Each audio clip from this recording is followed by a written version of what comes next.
their marriages were the most vulgar displays of ostentation, which he hadn't seen earlier. These huge baraats with brass bands and lights and bhangra dancing, all that kind of thing. That is really visually the most significant aspect of the change that came in Delhi. Like talking about that itself, do you feel the spirit of enterprise that we talk about amongst the Punjabi, do you think that really is the essence of the city today, the way it's grown commercially? Do you feel that that's very important? Yeah, I think the element of the rat race has come in very much. The competitive spirit, anything you can do, I can do better, which is a part of the Punjabi ethos. They don't know how to relax except when they're eating or drinking. This was not so. The easygoing Muslim Lucknowi culture, a lot of politeness and courtesy, and time at leisure time, that went with the partition. When we talk about Delhi is a city scattered with ancient monuments. These monuments were built as symbols of omnipotence. And today, ironically, they do stand for change, really, because you have these various dynasties and scattered remains of those dynasties. Would you comment a little about that? It's very sad to see what has happened to the monuments, because the monuments were the life of Delhi. They were mainly mausoleums of dead kings or commanders. They were palaces, and they were forts. They were the three monuments in which particularly the Muslims went in for whatever there was of the Hindu past, the Rajputs, now confined only to the broken wall of Rai Pithora, Prithvi Raj's wall. You see bits of it around the Qutub Minar, and you see the Suraj Kund, which was an ancient Rajput temple. Apart from there's nothing left. The Muslims destroyed most of it to build their own. And then as one dynasty fell, the other one came, built another city from the ruins of the old one. So robbing old buildings and making new ones of the same material became the pastime.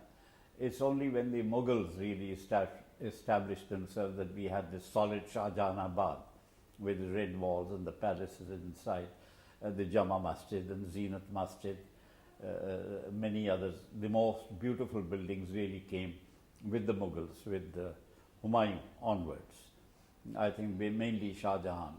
And a few additions there and there, even Bahadur Shah Zafar added something to places in Mehrauli, because he was very keen on this festival, the end of the monsoon. And he used to go there.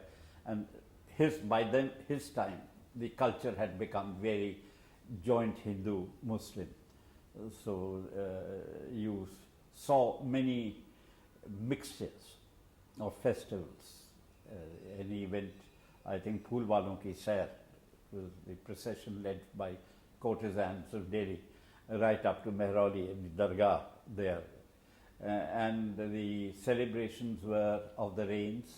He had the Jahaz Mahal built in Mehrauli alongside the Shamsi Talab, and there were races, swimming races there, and much festivity at that time.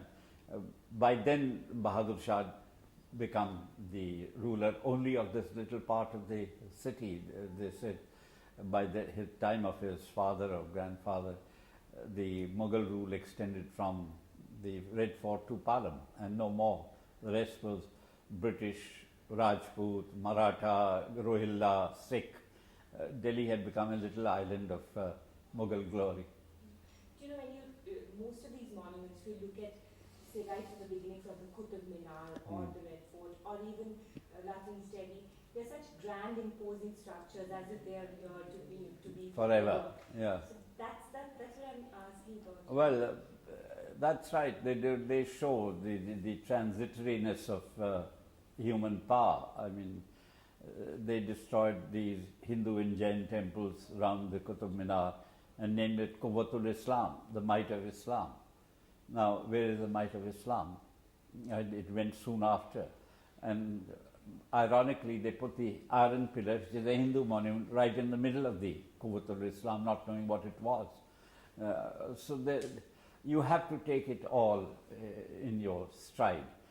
You see around Humayun's tomb, which is probably one of our most attractive buildings after the Qutub Minar, and festooned on it are what looks like the Star of David, and the lotus.